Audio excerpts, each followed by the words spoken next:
Olá, meus amigos, minhas amigas, um dia de muita paz com a paz do Cristo. Hoje, exatamente 10 de fevereiro de 2023, estamos nós reunidos para estudarmos a obra Ave Cristo. Nós vamos iniciar fazendo a nossa prece de gratidão. Logo depois, nossa irmã Aramita irá fazer a recapitulação do estudo. Então, se vocês me permitem, vamos orar. Senhor Jesus,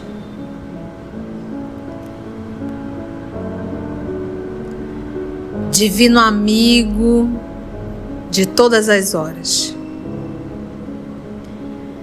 para nós é uma alegria tão grande, Jesus, estarmos reunidos em Teu nome, com amigos, vivendo um clima que nos faz lembrar a alegria do reencontro no Tiberíades, a simplicidade de um pão, a alegria do convívio em torno da Tua palavra. Nesse momento iremos estudar a obra Ave Cristo.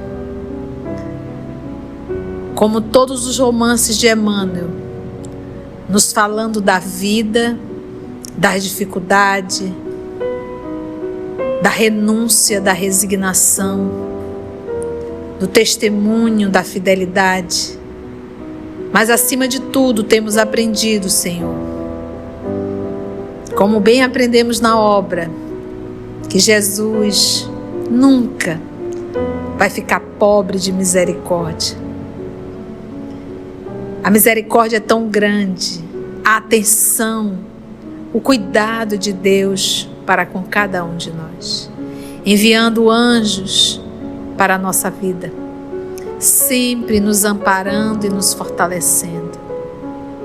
Que essas obras, divino amigo, em particular Ave Cristo, possa verdadeiramente despertar a nossa consciência para entendermos que vivemos em um planeta de provas e de expiações. Mas se nós perseverarmos contigo,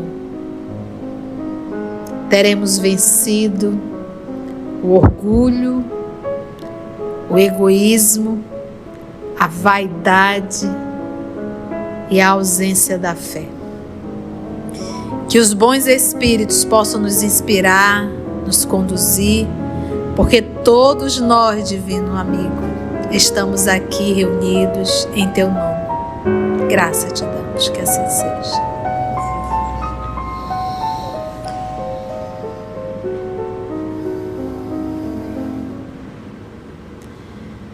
Em nosso último estudo, a tia ticou bem o jaraqui da conversa entre Lívia.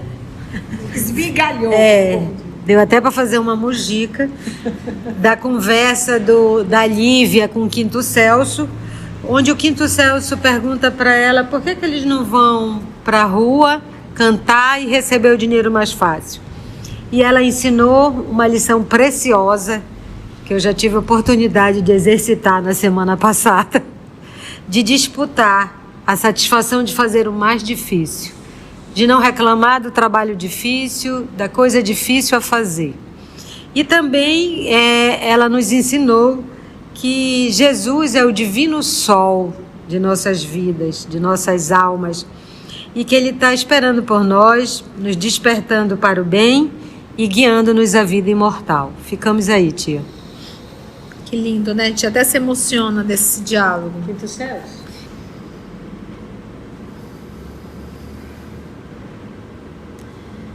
E aí vamos então continuar conversando com o Quinto Celso, esse diálogo, né? E a mãezinha. Então vamos pegar aqui a última fala. Onde está Jesus, mãezinha? Segue-nos passo a passo, meu filho.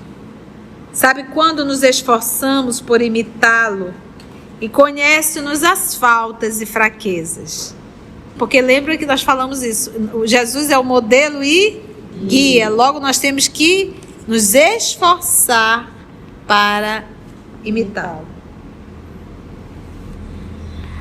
Assim como o sol nos envia do céu a sua luz, fazendo-se presente de maneira constante em nossa estrada, também o Senhor é o divino sol de nossas almas, a iluminar-nos por dentro, despertando-nos para o bem e guiando-nos à vida imortal. Vamos ouvir agora o quinto Celso.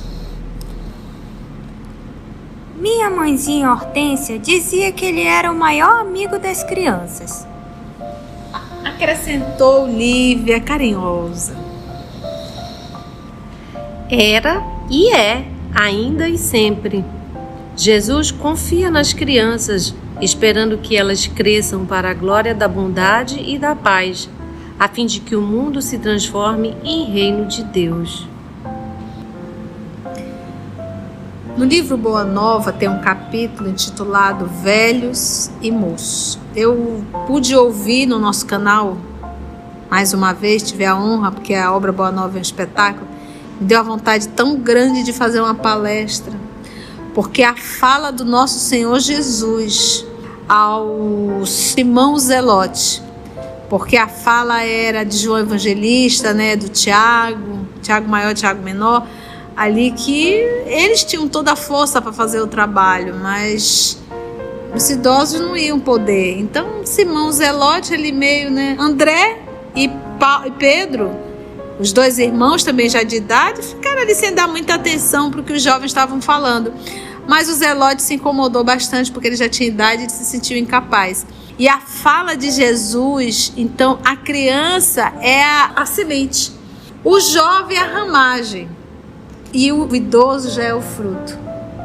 Então quando você olha uma criança e o próprio jovem, é a ramagem, a coisa da beleza, mas ainda não é o fruto. Você olha para uma flor e diz, olha, poderá vir um fruto ou não, porque tem muitas flores que acabam ali secando. E a criança ainda é aquela ramagem tenra, né? aquele iniciar. Achei isso um espetáculo. Então quando você olha para uma criança, ainda é algo que poderá ou não acontecer. E o jovem também. Então ela diz aqui, Jesus confia nas crianças, esperando que elas cresçam para a glória da bondade e da paz, a fim de que o mundo se transforme em reino de Deus. Quando nós recebemos uma criança, quando nós optamos em ser pai, ser mãe, e quando eu falo em optar, porque sexo não é sinônimo de maternidade, infelizmente, quase sempre, muitas vezes o sexo está vinculado aos prazeres e à prostituição, e muito menos o ato de parir, porque os animais também acabam parindo. Eu estou falando do ato de ser mãe e de ser pai. Quando você opta por isso, você está trazendo uma responsabilidade muito grande, porque existe ex-marido, ex-esposa, mas não existe ex-filho. Filho e filha é para sempre. E a educação que tu está dando para esse ser que Deus está colocando sobre tua responsabilidade, você será obrigada a conviver com esse ser que tu educou para toda a tua vida. Então você poderá ter um filho bem educado, uma filha bem educada, como você poderá ter um filho ou uma filha muito mal educados. E a gente fala de educação, a gente fala de exemplo. Então, quando alguém reencarna, que a gente recebe um espírito, é uma nova oportunidade que Deus está dando àquele espírito e uma responsabilidade e oportunidade para você, pai e mãe. Porque a gente bem sabe que a criança, o espírito, quando reencarna, ele entra no estado de torpor muito grande. E nós temos ali a oportunidade, 7 anos em particular, para ajudar muito na formação daquela nova personalidade. Quando nasce uma criança, não pensa que a programação dele vai ser que ele seja um assassino, que ele seja um ladrão, que ele seja um corrupto, que ele seja um péssimo empresário. Não. Ele reencarnou para dar tudo certo. Por isso que ele reencarnou. Ele não reencarnou para falir. Ele reencarnou para vencer. Para isso que ele veio. Essa é a programação de quando nós reencarnamos. Quando a gente sai do mundo espiritual, a gente sai programando acertar, fazer. Nós somos orientados, somos conduzidos. E além de tudo, o papai ainda diz, eu vou te dar ainda um guia espiritual, um anjo da guarda, que estará constantemente ao teu lado a bem te instruir. Esse é o propósito da reencarnação. Se dá errado, não foi programação divina. Foi teimosia do ser humano. Foi desobediência a Deus. Se tens hoje a oportunidade de ter filho pequenininho dentro da tua casa, ensina para ele a amar. E você só vai ensinar isso amando. Não chama palavrão pro teu filho, não xinga teu filho, né? Leva ele em instituições onde tem crianças que precisam de acolhimento e mostra para ele você fazendo isso. Todo esse movimento, você vai estar despertando nele a essência que está dele, a centelha que está dentro dele, que é o quê? O amor. Agora, se a tua atitude como mãe e como pai é extremamente materialista, extremamente egoísta, vaidosa e orgulhosa, vai ser exatamente nessa medida que vai ser teu filho. Eu vi uma entrevista de um psiquiatra espírita e ele disse que todos os aniversários dele, a mãe dele comemorava dentro do orfanato. Você entende aí a base? Né? Uma coisa tão simples, mas a gente para pensar. Isso tudo faz parte do processo da educação moral. Hoje nós temos uma sociedade extremamente preocupada com a educação intelectual, abandonando a parte moral. Hoje nós não temos mais nem religião dentro das escolas, infelizmente. Em algum momento, algum satanás aboliu isso, porque não tem outra coisa. Acho que não era falar de religião, mas falar de Deus, trazer a moral cristã. Nós vivemos uma época que nós tínhamos moral e cívica, lembra disso?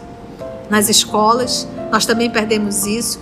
Então hoje a escola ela tem só uma função intelectual, mas nós não temos esse processo realmente da educação moral, desse processo, e nem dentro de casa. Então você chega dentro de casa, o que os pais fazem com o filho? Qual foi a nota que tu tirou?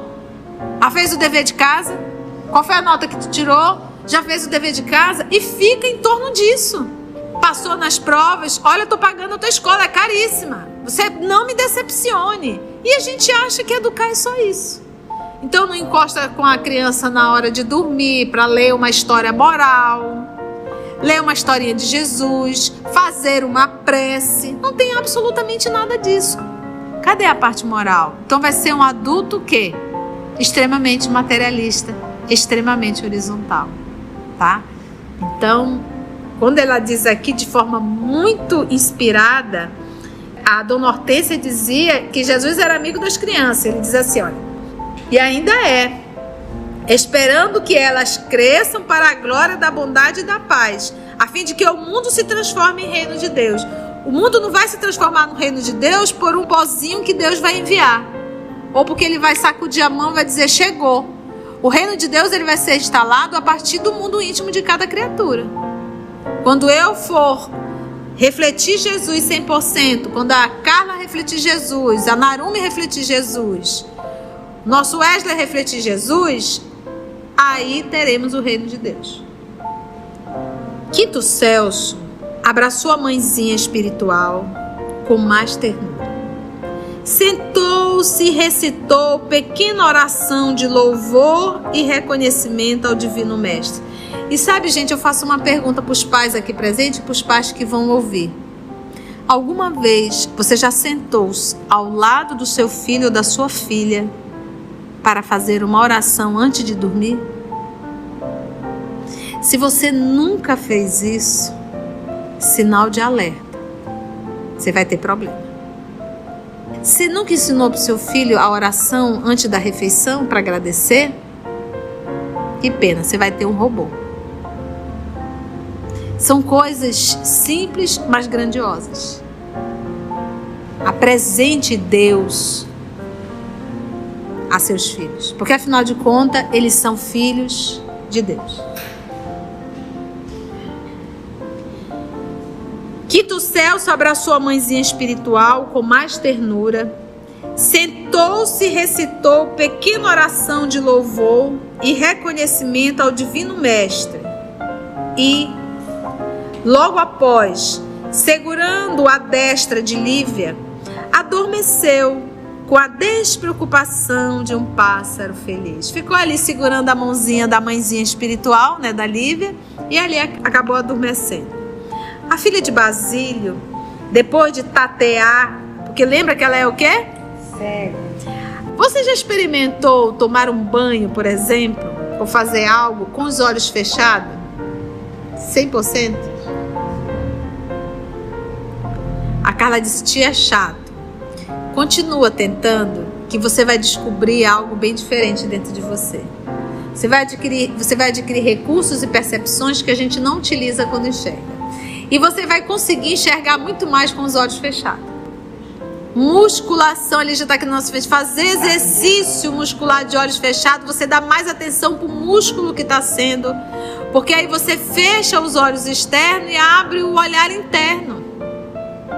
Nesse processo, você acaba direcionando melhor o seu pensamento. Que está muito barulhento, você está ali tomando banho. Tem gente que termina o banho e fica em dúvida se passou o shampoo e o condicionador. Leva um monte de gente pro banheiro. Porque o que acontece? Quando você leva um pensamento tumultuado, você está levando todo mundo para dentro do banheiro. Uma coisa que deveria ser algo que te relaxa, não é. Como você vai precisar da mente, do pensamento, da tua atenção, porque você vai movimentar com a percepção que você não tem muito hábito de usar, você vai ter que direcionar o seu pensamento para isso. Você vai procurar o sabonete, aquele shampoo, você vai tatear e dizer, esse é o shampoo, esse aqui é o condicionador. Gente, isso é um exercício simples, mas que vai dar uma boa desacelerada. Então imagina o apóstolo Paulo que ficou 3 dias assim. A filha de Basílio, depois de tatear, agasalhando o menino, prosseguiu velando pela noite adentro. Porque insondáveis desígnios fora parar naquela casa com uma criança que ele não pertencia pelos laços consanguíneos. Porque misteriosas determinações do Senhor fora trazida a Sicília e da Sicília a Neápolis, onde a vida lhe surgia inteiramente nova, porque mudou tudo, não mudou? De repente era ela e o pai, perdeu o pai.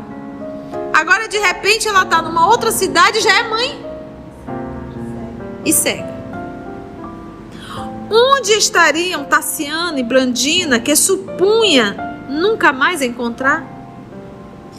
Lívia recordou um a um os dias difíceis que vinha atravessando desde a separação do velho pai e rendeu graças a Jesus por haver encontrado aquele pouso de reconforto e paz. A Lívia poderia estar muito bem financeiramente agora, muito bem arrumada. Sim. Se lá atrás ela tivesse caído na facilidade da porta larga. Acariciou o pequeno que ressonava placidamente e rogou a bênção do céu para ambos, sentindo-se quase feliz, mas ignorando que o convívio de Hortência lhe havia transmitido as sementes de nova dor. A Hortência morreu de quê? Tuberculose. E a nossa Lívia agora está o quê? Tuberculose. A convivência. As sementes de nova dor com que ela devagar caminharia para a morte.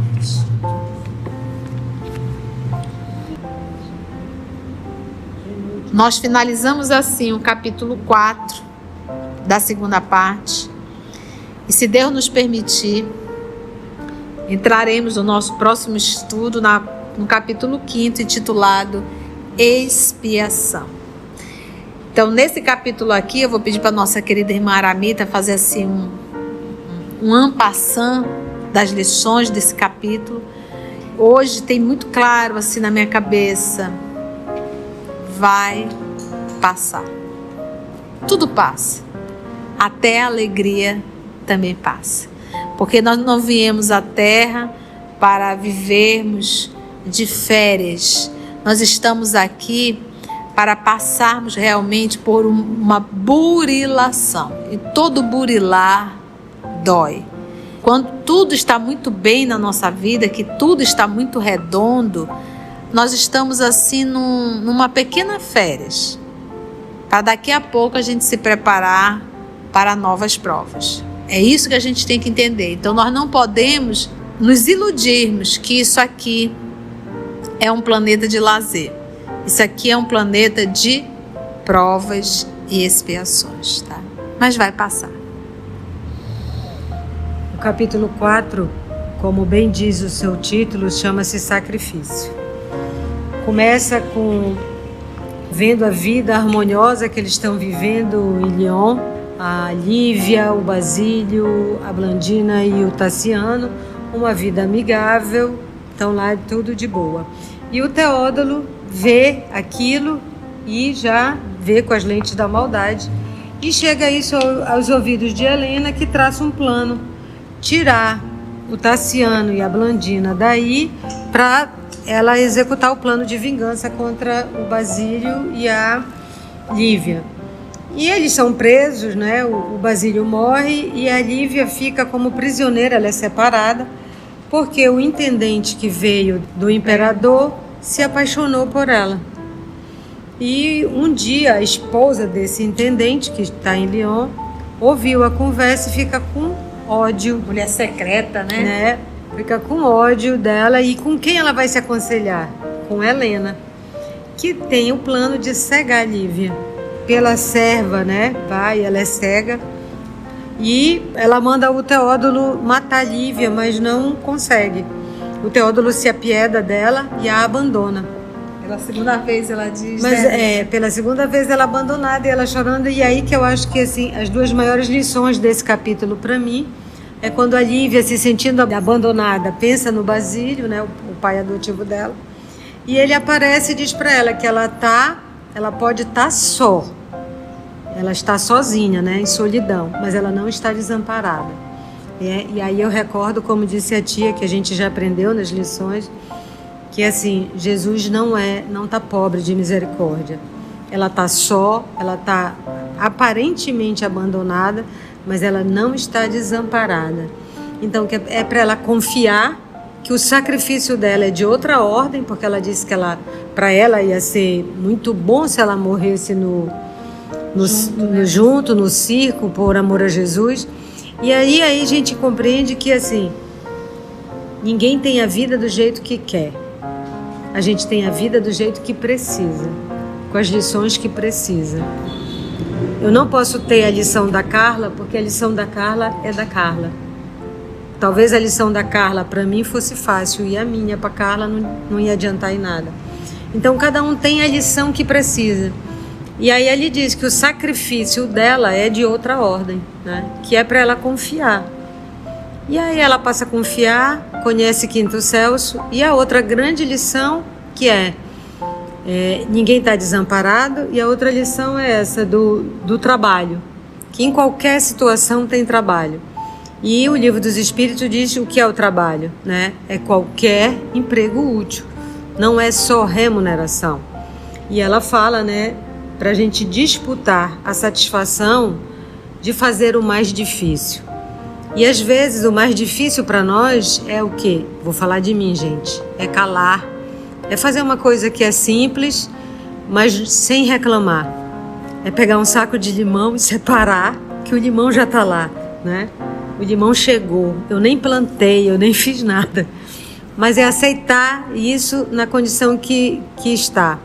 E que Jesus é o sol de nossas almas, né? Que Ele espera por nós para o bem, né? Que a gente faça o bem, nos despertando para o bem e para nos guiar para a vida imortal, que aqui é uma passagem, como bem disse a tia, e nessa passagem vai passar, qualquer coisa vai passar. E hoje, só para terminar a minha fala, né? Um irmão falou para o outro, né? Um que mandou uma notícia dizendo assim, minha esposa está doente, está com uma infecção grave, né? Agora ela foi internada, vai para o hospital. Aí o outro disse, chegou a hora da tua prova, 10. Te segura e passa bem da tua prova. Então todo mundo vai ter a sua prova. Que a gente saiba, na hora da provação, seja ela qual for, uma dor de dente, um parente, um familiar, uma perda, uma morte, que seja, que a gente sabe que vai passar, que aqui é passagem. E a escola precisa de provas. Foi isso, tia. Me fez lembrar uma pequena história.